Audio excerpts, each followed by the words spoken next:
नमो नमः साथियों, एक बार फिर से स्वागत है आप सभी का आपके अपने चैनल एचपी संस्कृत में। साथियों, जैसा कि आप सभी को ज्ञात है, हम संस्कृत विषय के अंतर्गत प्रश्नावली स्वरूप में संस्कृत के टैट, कमीशन, नेट और सेट इत्यादि के लिए जो प्रश्नावलियों का स्वरूप रहता है उन्हीं पर ही अभ्यास परीक्षा स्वरूप लेकर आ रहे हैं, जिसमें आपसे नित्य 25 से 30 प्रश्न आदि अभ्यास स्वरूप में पूछे जाते हैं। तो यह हमारी जो अभ्यास परीक्षा है ये हमारी आज की 9वीं संख्या में अभ्यास परीक्षा रहेगी। और साथियों, इस प्रकार के प्रश्न आपको आए दिन टैट, कमीशन, नेट, सेट इत्यादि सभी परीक्षाओं में देखने को मिलते हैं। और मुझे विश्वास है यदि आप इस प्रकार से अभ्यास निरंतर रूप से करते रहे तो आपकी विषय पर अच्छी पकड़ भी बनेगी और आपको विषय भी सरल लगेगा, ऐसा मेरा विश्वास है। तो समय ना गवाते हुए चलते हैं आज के विषय की तरफ। साथियों, आप भी साथ साथ हल करिए और अंत में कमेंट के माध्यम से ज़रूर बताएं कि आपके कितने प्रश्न सही रहे हैं। तो देखिए, पहला प्रश्न है ऋग्वेदीय नासदीय सूक्त ऋषिर अस्ति। ऋग्वेद के अंतर्गत जो नासदीय सूक्त है जो एक दार्शनिक सूक्त है। सबसे पहले आप सब याद रख लीजिएगा, ये कौन सा सूक्त है? तो एक दार्शनिक सूक्त है। और इसमें पूछा कि इसके ऋषि कौन है, तो इसके ऋषि जो है प्रमेष्ठी प्रजापति हैं। प्रमेष्ठी प्रजापति इसके ऋषि हैं। और इसकी संख्या कौन सी है? तो ऋग्वेद के 10वें मंडल के अंतर्गत संख्या 129वां सूक्त है और इसके अंतर्गत मंत्रों की संख्या 7 है। इसी के अंतर्गत यह भी बताया है कि सृष्टि के अंतर्गत जब सृष्टि उत्पत्ति हुई, सबसे पहले सृष्टि में क्या था? तो अंभ था। अंभ का अर्थ क्या होता है? कमेंट के माध्यम से आप ज़रूर बताएं। अंभ, चलो, या आप जल्दी से कमेंट कर दीजिए कमेंट के माध्यम से, अंभ शब्द का अर्थ क्या होता है। और इसका उत्तर यहाँ पे साथ साथ आप चेक कर लीजिएगा आपका आंसर सही था या नहीं था। आगे चलिए, अगले प्रश्न में यहाँ पूछा गया है अथर्ववेदस्य पृथ्वी सूक्ते कति मंत्रः सन्ति। अब देखिए, यहाँ पे एक और चीज़ है, अथर्ववेद पृथ्वी सूक्त के कहाँ, अथर्ववेद के अंतर्गत पृथ्वी सूक्त कहाँ आता है? तो ये आता है 12वें मंडल के अंतर्गत। सॉरी, 12वें मंडल के अंतर्गत ही आता है मंडल। वहाँ पे एक और चीज़ आप याद रख सकते हैं कि जो अथर्ववेद है ये कांडों में है। वहाँ पे मंडल शब्द के स्थान पे कांड शब्द आप याद रख सकते, 12वें कांड के अंतर्गत है। यहाँ पूछा गया है पृथ्वी सूक्त में कितने मंत्र हैं? तो 63 मंत्र हैं। यहाँ से सबसे इम्पॉर्टेंट सूक्ति जो है परीक्षा में देखने को मिलती है, चाहे टैट की तैयारी करें, चाहे कमीशन, नेट, सेट इत्यादि, तो वहाँ पे आप सबको एक सूक्ति देखने को मिलती है, माता भूमि पुत्रोहम पृथिव्यः। ये सूक्ति यहीं से ही देखने को मिलती है। आगे चलते हैं, अगले प्रश्न में यहाँ पूछा गया है सृष्टि उत्पत्ति विषयकम सूक्तम ऋग्वेदे अस्ति। कौन सा है इनमें से सृष्टि उत्पत्ति के विषय में? सृष्टि उत्पत्ति के संदर्भ में अगर हम बात करें तो सूक्तों में पूछा गया है यहाँ पे, तो एक तो दार्शनिक सूक्त जो हैं, दार्शनिक सूक्त हमें सृष्टि उत्पत्ति का वर्णन बताते हैं। और इन्हीं के साथ इनमें दार्शनिक सूक्त कौन कौन से, इसके लिए आपको सूक्त बताया था, एक सूत्र बताया था, पूहि बा न, पुरुष सूक्त, हिरण्यगर्भ सूक्त और वाक सूक्त साथ ही वैकल्पिक स्वरूप में रखा गया है। और नासदीय सूक्त है। वाक सूक्त को इतना नहीं माना जाता है, ये तो सिर्फ एक क्रम स्वरूप बनाने के लिए, आपको याद करवाने के लिए है। लेकिन विशेष स्वरूप में अगर बात करें तो ये पुरुष सूक्त, हिरण्यगर्भ सूक्त और नासदीय सूक्त, तो इनमें से यहाँ पे देख लीजिए पुरुष सूक्त है, क्योंकि पुरुष सूक्त में बताया भी गया है विराट पुरुष के द्वारा सारी सृष्टि की उत्पत्ति का वर्णन वहाँ पे आया है। तो यहाँ पे पुरुष सूक्त इसका आंसर सही रहेगा। वाक सूक्त जो है दार्शनिक स्वरूप में है, यहाँ पे अहम शब्द को प्रयोग करके सारी सृष्टि को बताया है। अहम वसुभिरुद्रेभिश्चरामि इत्यादि, इस तरीके से अहम शब्द के साथ में यहाँ पे सारी सृष्टि का वर्णन हुआ है। आगे चलते हैं, अगले प्रश्न में यहाँ पूछा गया है शुनः शेपम इत्याख्यानम कस्मिन ग्रंथे प्राप्यते। अर्थात शुनः शेप आख्यान जो है किस ग्रंथ में प्राप्त होता है? आप सब ने याद रखना है, शुनः शेप जो है ये आख्यान हमें ऋग्वेद में देखने को मिलता है। सबसे पहले आप सब ने ये याद रखना है, किस वेद में है? ऋग्वेद में है। अब यहाँ पे देखिए, एलिमिनेशन मेथड से देखिए ऋग्वेद के यहाँ से कौन कौन से हैं, तो कौशिक की भी है, ऐतरेय भी है और ये ऐतरेय ब्राह्मण और अरण्यक दोनों ही हैं, तो यहाँ पे साम विधान नहीं। सबसे पहले तो सी कट गया। दूसरी बात, यह आता है ब्राह्मण ग्रंथों में, तो आरण्यक कट गया। अब शेष आपके पास दो बचते हैं, एक कौशिकी ब्राह्मण और दूसरा ऐतरेय ब्राह्मण। तो साथियों ऐतरेय ब्राह्मण में है, ऐतरेय ब्राह्मण के रचयिता महिदास हैं, यह आप सब याद रख लीजिएगा। इसमें 8 पंचिकाएं हैं। 8 पंचिका का अर्थ है कुल 40 अध्याय, 8 गुणा 5 कुल 40 अध्याय हैं। और इसके अंतर्गत ये जो शुनः शेपाख्यान आता है, ये 7वीं पंचिका के अंतर्गत है, यह भी आप सभी ने याद रखना है। 7वीं पंचिका के अंतर्गत है ऐतरेय ब्राह्मण में शुनः शेप आख्यान। इसको हरिश्चंद्रोपाख्यान के नाम से भी जाना जाता है।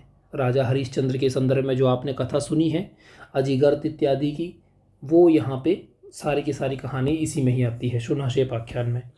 अग्रिम प्रश्न है, इसमें पूछा गया है महर्षिणा दयानंदेन कस्य वेदस्य भाष्यम कृतमस्ति। महर्षि दयानंद ने इनमें से किस वेद के ऊपर भाष्य लिखा है? तो याद रखिएगा, महर्षि दयानंद ने यजुर्वेद के ऊपर लिखा है भाष्य अपना, यजुर्वेद के ऊपर। अब यजुर्वेद के अंतर्गत कौन कौन सी यहाँ पे ऑप्शंस आपके सही बन रहे हैं? पहले तो एलिमिनेशन मेथड से पिपलाद काट दीजिए क्योंकि अथर्ववेद है, शौनक काट दीजिए, ये भी वहीं से है। एक है काणव संहिता और बाजसनेयी माध्यन्दिनी संहिता, तो इन्होंने माध्यन्दिन संहिता के ऊपर लिखा था। तो इस तरीके से आपका डी ऑप्शन सही रहेगा। महर्षि दयानंद के द्वारा वेद के ऊपर भाष्य जो लिखा गया है बाजसनेयी संहिता, ये यहाँ पर माध्यन्दिनी संहिता पर लिखी गई है। अग्रिम प्रश्न को देखिए, इसमें पूछा गया है शतायुषः पुत्र पौत्रान वृष्णिव बहून पशून हसति हिरण्यम अश्वान इति कथमस्ति। सबसे पहले आपने याद रखना है ये जो पंक्ति है ये कठोपनिषद की है। अब पूछा है कि ये किसने कही है, तो कठोपनिषद में इस पंक्ति को कहा है यम के द्वारा। यम ने यहाँ पे बताया है कि सृष्टि क्रम के संदर्भ में यहाँ पे बताया है कि इस जन्म में पुत्र पौत्र इत्यादि स्वरूप में कितनी बार आना जाना इत्यादि हुआ है। इस तरीके से यमराज के द्वारा ये शब्द हैं, आपने ये याद रखना है। अग्रिम प्रश्न पूछा गया है अधो अंकितेषु एकम असत्यम अस्ति। इनमें से कौन सा असत्य है, गलत है? विद्याम च अविद्याम च यस्तद वेदेभ्यम सह इति ईशावास्योपनिषदि वर्ते। विद्या और अविद्या का वर्णन ईशावास्योपनिषद में ये पंक्ति आती है, बिल्कुल सही ये आती है। अच्छा, ईशावास्योपनिषद तैत्तरीय शाखा का है, ये यहाँ पे प्रश्न ये ऑप्शन बोला है। याज्ञवल्क्य मैत्री संवाद बृहदारण्यकोपनिषद अस्ति, बिल्कुल सही है। नचिकेतसः वर्णनम कठोपनिषदि वर्ते, बिल्कुल यम नचिकेता संवाद कठोपनिषद इत्यादि में ही है, नचिकेता के संदर्भ में। तो यहाँ पे जो हमारे पास एक ऑप्शन बनता है, ये क्वेश्चन ये ईशावास्योपनिषद तैत्तरीय शाखा से नहीं है, ये माध्यन्दिनी शाखा से है। माध्यन्दिन शाखा के अंतर्गत आता है। माध्यन्दिन शाखा में कठोपनिषद ईशावास्योपनिषद आता है और इसका 40वां अध्याय है, आप सबको पता है 40वां अध्याय है, यह भी आप सबने याद रखना है। आगे चलते हैं। अग्रिम प्रश्न में यहाँ देखिए पूछा गया है शिक्षावल्ली कठोपनिषदि वर्तते, कि शिक्षावल्ली जो है ये कठोपनिषद में है। दूसरे प्रश्न में दूसरे भाग में इसी के विकल्प में कहा है शिक्षावल्याम गुरु संबंधितो व्यवहारो निरूपितः अनयोः कथनयो विषये उचितम युग्मम चिनुत। इनमें से कौन सी बात सही है? तो शिक्षावल्ली जो है कठोपनिषद में नहीं है, ये तैत्तिरीय उपनिषद के अंतर्गत आती है, तो ये पहला भाग गलत हो गया। दूसरे में कहा है शिक्षावल्याम गुरु संबंधितो व्यवहारो निरूपित है, बिल्कुल सही, ये सही है। तो इनमें से क असत्य ख सत्य, इस तरीके से प्रश्न सही रहेगा। अग्रिम प्रश्न में देखिए पूछा गया है उत्तिष्ठ जाग्रत प्राप्य वरान निबोधयत इत्युदाहरणम कुत्र वर्तते, कि उठो जागो और वर इत्यादि मांगने की बात ये कहाँ हुई है? तो ये कठोपनिषद के अंतर्गत हुई है। तो इस तरीके से इसका बी भाग सही रहेगा, जो कृष्ण यजुर्वेद के अंतर्गत आता है। अग्रिम प्रश्न को देखिए पूछा गया है अधोलिखिता नाम केन सह कस्य संबंध, कि नीचे लिखे गए आपके पास प्रश्न के अंतर्गत भाग हैं, इसका किससे संबंध है, इनको आमने सामने मिलाने के लिए यहाँ पे बात की गई है। देखिए प्रश्न है पहला माँ गृधः कस्या स्विधनम, तो ईशावास्यमिदं सर्वं यत्किंचित् जगत्यां जगत्तेन त्यक्तेन भुंजिथा माँ गृधः कस्या स्विधनम। किसी दूसरे की धन के ऊपर अपनी नज़र ना डालें इत्यादि इस तरीके के शब्द यहाँ प्रयोग हुए हैं। उमायाः उपदेश, उमा हेमवती संवाद साथियों केनोपनिषद के अंतर्गत है। अथ शिक्षा व्याख्यास्यामः, ये शिक्षा व्याख्यास्याम इत्यादि ये शिक्षा बल्ली का है जो तैत्तिरीय उपनिषद के अंतर्गत है। और लास्ट आपके पास बचा आत्मा वारे दृष्टव्य मंतव्य श्रोतव्य निधिध्यासितव्य आत्मा इत्यादि का वर्णन, ये बृहदारण्यक उपनिषद में है। तो इस तरीके से इसका जो आंसर सही रहेगा ग भाग, इसमें डी भाग इसका आंसर सही रहेगा। अग्रिम प्रश्न की तरफ चलते हैं। इसके पश्चात डी भाग में ये सभी के सही विकल्प जो हैं सही बैठते हैं। आगे चलते हैं। अग्रिम प्रश्न में यहाँ पूछा गया षड वेदांगेषु किम न गण्यते, इनमें से कौन सा 6 वेदांगों में नहीं है। तो शिक्षा, कल्प, व्याकरण, निरुक्त, छंद ये सभी हैं, मीमांसा नहीं आता है। ये आपके वेदांग आदि के अंतर्गत आने वाला विषय नहीं है। अग्रिम प्रश्न में पूछा गया है यास्कमते पदानाम प्रकार कति भवन्ति, पद के कितने प्रकार हैं। तो 4 प्रकार के पद बताए गए हैं, नाम, आख्यात, उपसर्ग, निपात इत्यादि स्वरूप में। तो इसका ए भाग 4 के रूप में ही सही रहेगा। अच्छा, आप सबके लिए एक प्रश्न दे रहा हूँ कि नाम की क्या परिभाषा है, नाम किसे कहते हैं और नाम के अंदर कितने भेद आदि स्वरूप आते हैं। अग्रिम प्रश्न में देखिए षड भाव विकार, साथियों जितने भी आज तक हमारे 8 से 9 कक्षाएं, हमारी पूर्व में 8 कक्षाएं हो चुकी हैं, तो हमने षड भाव विकार और निरुक्त आदि से प्रश्न निश्चित रूप से देखे हैं। तो यहाँ हमें यह भी देखने को मिलता है कि ये विषय बहुत इंपॉर्टेंट है। प्रश्न है षड भाव विकारेषु कतमो नास्ति, इनमें से कौन सा नहीं है। तो जायते, अस्ति, विपरिणमते, वर्धते, अपक्षीयते, विनश्यति ये सभी हैं, स्मरति नहीं है। तो इस तरीके से यह आपने याद रखना है। षड भाव विकार किसके अनुसार है, तो वार्ष्यायणी के अनुसार है, वार्ष्यायणी के अनुसार है। यह भी आप सबने याद रखनी है। एक वार्ष्यायणी नाम इसे यहाँ से पढ़ना है आपने, एक शाकटायन का नाम आपने, मोस्ट इंपॉर्टेंट, इनकी पंक्तियाँ आपने जरूर पढ़नी है। अग्रिम प्रश्न की तरफ चलते हैं। याज्ञवल्क्य शिक्षा केन वेदेन संबद्धा अस्ति, याज्ञवल्क्य शिक्षा किस वेद से है। तो ये साथियों यजुर्वेद के अंतर्गत आती है, यह अभी हमने पूर्व में भी बात की। अग्रिम प्रश्न को देखिए, पूछा गया है नैगम कांडम कस्मिन् ग्रंथे वर्तते, नैगम कांड कहाँ पे आता है। तो साथियों निरुक्त के अंतर्गत आने वाला है। एक है इसके अंतर्गत आता है नैघट्टुक, नैघंटुक, नैगम और दैवत, ये इस तरीके से आप सबने याद रखने हैं। तो वहीं पे ही नैगम कांड आ गया, यह निरुक्त के अंतर्गत आने वाला विषय है। आगे देखिए अगले प्रश्न में सिद्धे, अब सिद्ध शब्द के बारे में यहाँ कहा जाए सिद्धे शब्दार्थ संबंधे कति भाष्य वार्तिके, इति भाष्य वार्तिके नित्य पर्यायवाची सिद्ध शब्द एवोपातो न तव संदिग्धो नित्य शब्दस्तत्र को हेतु। यहाँ पे पूछा गया है कि सिद्ध शब्द इत्यादि किस स्वरूप में होता है। तो सिद्ध शब्द जो है मंगल के स्वरूप में होता है, मंगलार्थत्वादि, ये मंगल आदि स्वरूप में इसका प्रयोग किया जाता है। ये महाभाष्य से प्रश्न पूछा गया है। अग्रिम प्रश्न भी महाभाष्य आदि के अंतर्गत ही पूछा गया है। वृत्ति समवायार्थो वर्णानाम उद्देश्यः उपदेशः इत्यत्र समवाय शब्दः, समवाय शब्द जो होता है ये वर्णों के अनुपूर्व इसका प्रयोग किया जाता है, वर्णानाम अनुपूर्वेण सन्निवेशः, इस तरीके से आपने इसको याद रखना है। समवाय शब्द का एक प्रयोग आपने न्याय दर्शन और वैशेषिक दर्शन में पढ़ा है, शब्द आदि स्वरूप में इसका प्रयोग किया जाता है। ये आगे प्रश्न देखिए, यह भी महाभाष्य आदि स्वरूप से ही प्रश्न है। अधोलिखित प्रयोगेषु इण, इण आगे देखिए इसमें अधोलिखित प्रयोगेषु इण सिद्धम लुंग लिटाम धो अंगात इति भवादिगण गणीय सूत्र से उदाहरणम अस्ति। साथियों इसमें सूत्र, ये सूत्र बताया गया है, इससे शब्द कौन सा बनता है। तो एधान चक्रीढ़वे इसका प्रयोग होता है। मत्वर्थ प्रयोग में मान वान इत्यादि स्वरूप में इसका प्रयोग होता है। तो विद्युतवान, इसमें सी ऑप्शन इसका सही रहेगा। अगले प्रश्न पूछा गया है वास्तव्य इत्यत्र वस धातो तब्यत प्रत्यय से क्या शब्द बनता है। तो ये कर्तरी स्वरूप में, करने वाले स्वरूप में बनते हैं, तो कर्तरी शब्द में इसका प्रयोग होता है। अगला प्रश्न जो है भाषा विज्ञान से है, निम्नलिखितेषु शब्देषु अर्थ संकोचस्य उदाहरणं किम् अस्ति। तो अर्थ संकोच करने वाले स्वरूप में मृग का प्रयोग होता है। ये आपका भाषा विज्ञान से प्रश्न है। अगला प्रश्न व्याकरण और भाषा विज्ञान दोनों से है कि अधोलिखितेषु को ध्वनि महाप्राणो नास्ति, महाप्राण स्वरूप में कौन सी नहीं है। तो आप सबको पता है अल्प प्राण महाप्राण। तो अल्प प्राण महाप्राण के स्वरूप में यहाँ पे महाप्राण से पूछा गया है, तो ड वर्ण जो है यहाँ पे नहीं आता है। अल्प प्राण में वर्णों के पहले, तीसरे और पांचवें वर्ण होते हैं और चौथा और पांचवा महाप्राण में आता है। तो ड वर्ण जो आता है तीसरे नंबर पे आता है कवर्ग के अंदर, इसमें टवर्ग के अंतर्गत, तो यह नहीं है।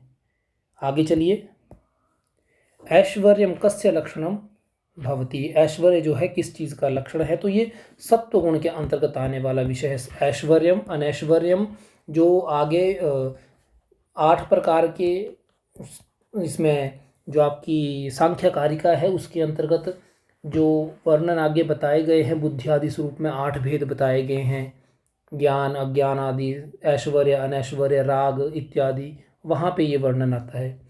अगले प्रश्न पूछा कि वेदांत सारानुसारम तितीक्षायाः किम लक्षणम।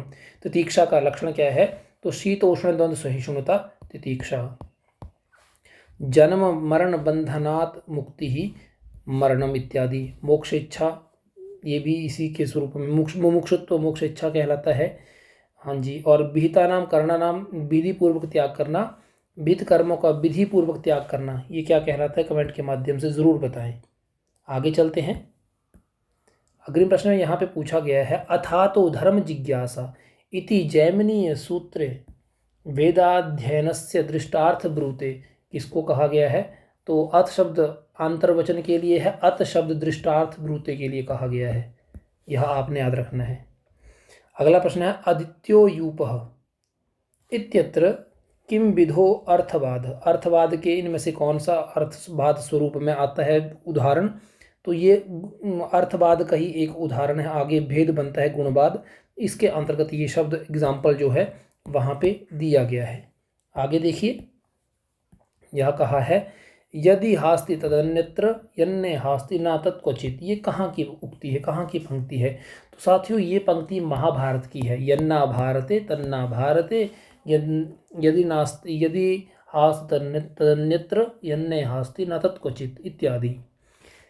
अगला 28वां प्रश्न यहाँ है, श्रीमद् भगवत गीता महाभारतस्य कस्मिन् पर्वणि वर्तते। श्रीमद् भगवत गीता महाभारत के किस पर्व में है। तो ये भीष्म पर्व के अंतर्गत आने वाला विषय है। अगले प्रश्न में यहाँ पूछा गया है कि वाल्मीकि रामायणानुसारम दशरथस्य पुत्रिष्टि यज्ञ पुरोहित कह आसीत।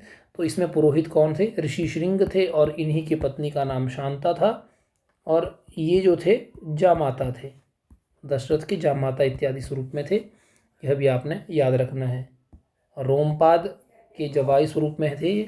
अगले प्रश्न में यहाँ पूछा गया है, वाल्मीकि रामायणानुसारम शंभूकः केन हतः। शंभू को वध किसने किया था। तो इसका वर्णन आप सबने उत्तर रामचरितम में जरूर देखा होगा।